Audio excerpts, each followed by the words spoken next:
നമസ്കാരം. ഞാൻ നിങ്ങളുടെ പ്രിയപ്പെട്ട കഥാകാരി ഡോക്ടർ ബീന. ഉന്മാദം എന്ന കഥയാണ് ഞാനിന്ന് നിങ്ങൾക്കായി ഒരുക്കിയിരിക്കുന്നത്. തടുക്കാനാവാത്ത സാഹചര്യത്തിൽ ഉണ്ടാകുന്നതല്ലാതെ സ്വയം വരുത്തിവെക്കുന്ന അനിഷ്ടങ്ങൾക്ക് ആരാണ് ഉത്തരവാദി? ഇത്തരം അവസ്ഥകൾ ഒരാൾ കാരണം കുടുംബത്തിൽ ഉണ്ടായാൽ ആ കുടുംബത്തിലെ മറ്റ് ഉള്ളവർ അനുഭവിച്ച് തീർക്കേണ്ടി വരുന്ന കഷ്ടതയാണ് ഈ കഥയിൽ ഉടനീളം നമ്മൾ കാണുന്നത്. കഥയിലേക്ക് പോകാം. ഓർമ്മകൾ കുട്ടിക്കാലത്തേക്ക് കൂട്ടിക്കൊണ്ടുപോയി. ചെറുപ്പത്തിൽ സ്കൂളിൽ പോകാൻ വലിയ മടിയായിരുന്നു. രാവിലെ ജോലിക്ക് പോകുന്നതിന് മുമ്പ് എൻ്റെ ബാഗിൽ ലഞ്ച് ബോക്സും വാട്ടർ ബോട്ടിലും എടുത്തു വെച്ച് അമ്മ എന്നെ അച്ഛനെ ഏൽപ്പിക്കും. ബ്രേക്ക്ഫാസ്റ്റ് കഴിപ്പിക്കുന്നതും ഡ്രസ്സ് ഇടിയിക്കുന്നതും ഒക്കെ അച്ഛനാണ്. കരഞ്ഞുകൊണ്ടിരിക്കുന്ന എന്നെ സ്കൂളിൽ കൊണ്ടാക്കിയിട്ട് വേണം അച്ഛന് ജോലിക്ക് പോകാൻ. വീട്ടിൽ നിന്ന് രാവിലെ അമ്മയാണ് ആദ്യം ജോലിക്ക് ഇറങ്ങുന്നത്. സ്കൂളിൽ നിന്ന് വൈകിട്ട് ഓട്ടോറിക്ഷയിൽ എന്നെ വീട്ടിൽ കൊണ്ടുവന്നാക്കും. അന്നേരം ജോലിക്കുള്ള ചേച്ചി വീട്ടിലുണ്ടാകും.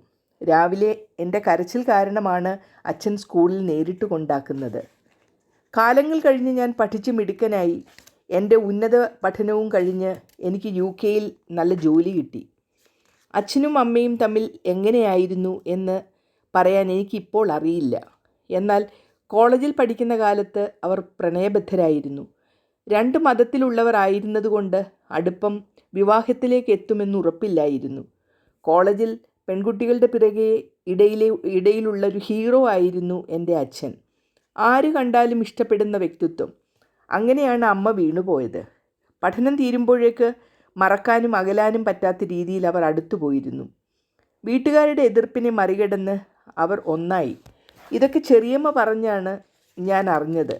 എന്നാൽ ചെറിയമ്മയുടെ വളരെ ആകസ്മികമായ മരണത്തോടെ ഞങ്ങൾ തീർത്തും ഒരു തുരുത്തിലകപ്പെട്ടതുപോലെയായി. എനിക്ക് ഓർമ്മ വെച്ച നാൾ മുതൽ അച്ഛൻ അമ്മയോട് അത്ര വലിയ സ്നേഹമോ പ്രണയമോ ഒന്നും കാണിക്കുന്നത് ഞാൻ കണ്ടിട്ടേയില്ല. എന്നാൽ വീട്ടിൽ വഴക്കോ പ്രശ്നങ്ങളോ ഒന്നുമില്ല. സാധാരണ പോലെ ജീവിതം മുന്നോട്ടു പോയി. ഇടയ്ക്ക് വെച്ച് അച്ഛൻ ലേറ്റായി വീട്ടിൽ വരികയും അല്പം മദ്യപാനം തുടങ്ങുകയും ഒക്കെ ചെയ്തിരുന്നു. അമ്മ ആദ്യം ഒന്നും കാണാത്ത പോലെ നടന്നെങ്കിലും ക്രമേണ വീട്ടിൽ പ്രശ്നങ്ങൾ തുടങ്ങി. വീട്ടിൽ ചില ദിവസങ്ങളിൽ അച്ഛൻ വരാതെയായി. അമ്മ എന്തെങ്കിലും ചോദിച്ചാൽ ദേഷ്യപ്പെടാൻ തുടങ്ങും. അച്ഛന് കയ്യിൽ കാശ് തികയാതെയായി. അമ്മയുടെ കയ്യിൽ നിന്ന് കാശ് ചോദിച്ചു വാങ്ങാൻ തുടങ്ങി. മകൻ എന്ന നിലയിൽ എൻ്റെ പഠനം മുന്നോട്ട് കൊണ്ടുപോകാൻ അച്ഛൻ മുന്നിൽ തന്നെ നിന്നു. MS-ന് UK-യിൽ അഡ്മിഷൻ കിട്ടിയപ്പോൾ അത് പ്രോത്സാഹിപ്പിച്ചു. എഡ്യൂക്കേഷൻ കൺസൾട്ടൻറ്റുമായി എല്ലാ കാര്യങ്ങളിലും ഇടപെട്ടത് അച്ഛനായിരുന്നു. എന്നാൽ കയ്യിൽ കാശ് മാത്രമില്ല. അച്ഛൻ എന്താണ് ഇത്രയും വലിയ ചിലവ് വരുന്നതെന്ന് മാത്രം ആർക്കും അറിയില്ല. അമ്മ അച്ഛനോട് ഇതേക്കുറിച്ച് ചോദിക്കാൻ പോയിട്ടില്ല. കാരണം അതിനുള്ള ധൈര്യം അമ്മയ്ക്കില്ല.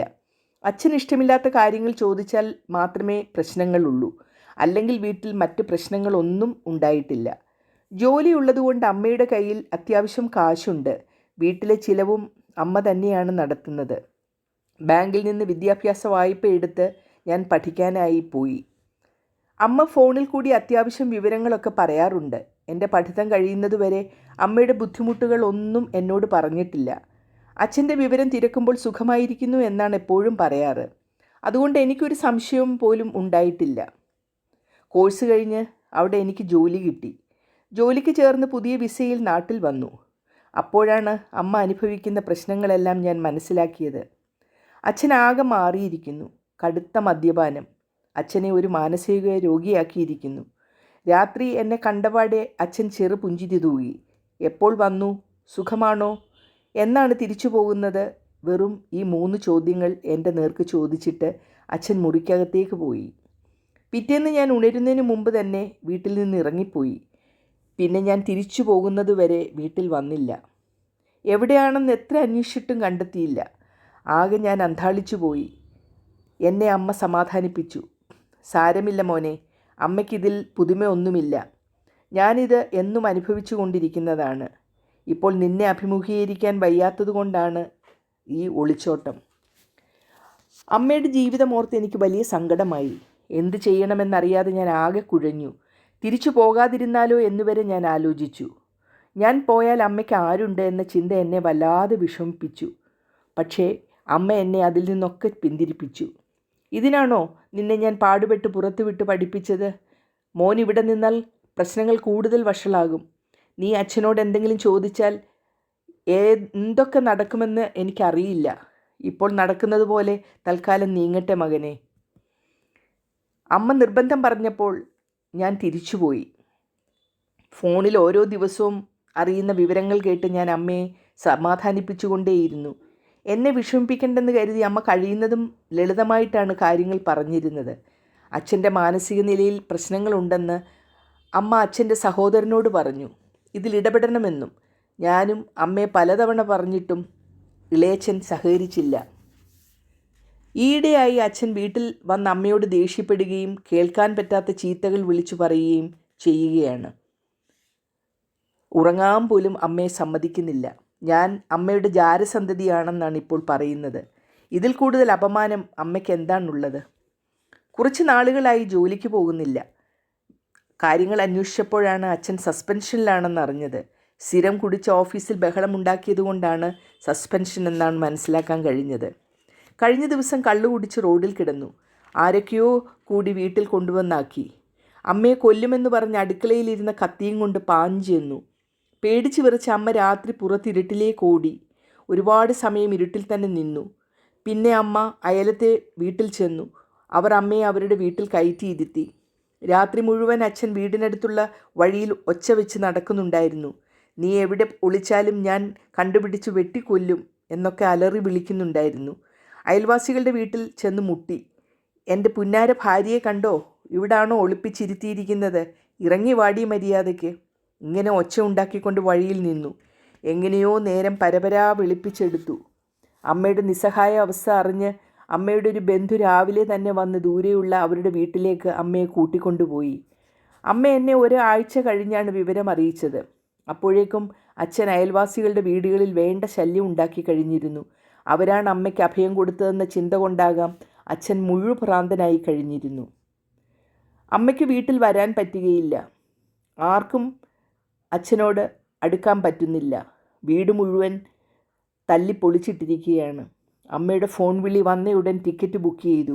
അമ്മയുടെ ബന്ധുവിൻ്റെ വീട്ടിലെത്തി. അമ്മ കെട്ടിപ്പിടിച്ചെന്നെ കരഞ്ഞു. എന്തു പറയണമെന്നറിയാതെ ഞാനും വിതുമ്പിപ്പോയി. അച്ഛന് നല്ല ചികിത്സ നൽകാൻ പറ്റുന്ന ഹോസ്പിറ്റലിൽ ഞാനും അമ്മയും കൂടി പോയി. എല്ലാ കാര്യങ്ങളും അവരോട് സംസാരിച്ചു. അച്ഛൻ മദ്യം വാങ്ങാൻ മാത്രമേ പുറത്തിറങ്ങാറുള്ളൂ എന്ന് അയൽവാസികൾ പറഞ്ഞു. വീട്ടിൽ നിന്ന് അച്ഛനെ ഹോസ്പിറ്റലിലേക്ക് കൊണ്ടുപോകാൻ അവർ ആംബുലൻസുമായി വന്നു.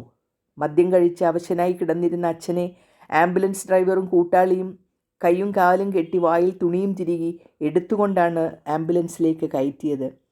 ഞാനും അമ്മയും തൊട്ടടുത്ത വീട്ടിൽ നിന്ന് അതിന് സാക്ഷ്യം വഹിച്ചു. കണ്ടാൽ തിരിച്ചറിയാൻ പറ്റാത്ത പോലെയായ അച്ഛനെ കണ്ട് അമ്മ എന്നെ കെട്ടിപ്പിടിച്ച് പൊട്ടിക്കരഞ്ഞു. അമ്മയുടെ മനസ്സിൽ കൂടി എന്തൊക്കെയാണ് കടന്നുപോയതെന്ന് ഞാൻ ഊഹിച്ചു. എൻ്റെ ചിന്തകൾക്കും അപ്പുറമുള്ള അവരുടെ പ്രണയ നിമിഷങ്ങളുമാകാം. എൻ്റെ പഴയ അച്ഛനെ എന്ത് സംഭവിച്ചു? ഞാനും വിതുമ്പിക്കൊണ്ട് അമ്മയെ ചേർത്ത് പിടിച്ചു. അത് കണ്ട് അവിടെ ഉണ്ടായിരുന്നവരുടെ എല്ലാം കണ്ണ് നിറഞ്ഞൊഴുകി. എങ്ങനെയുണ്ട് എൻ്റെ ഈ കഥ? കഥ ഇഷ്ടപ്പെട്ട് കാണുമല്ലോ. ഇഷ്ടമായെങ്കിൽ തീർച്ചയായും ലൈക്കും കമൻറ്റും ഇടാൻ മറക്കരുത്. ആദ്യമായിട്ടാണ് ഈ ചാനൽ കാണുന്നതെങ്കിൽ സബ്സ്ക്രൈബ് ചെയ്ത് ബെല്ലൈക്കണിൽ ഓൾ എന്ന ഓപ്ഷൻ ഇടുമല്ലോ. ഇനി അടുത്ത കഥയുമായി അടുത്ത എപ്പിസോഡിൽ കാണാം. അതുവരെയും നന്ദി, നമസ്കാരം.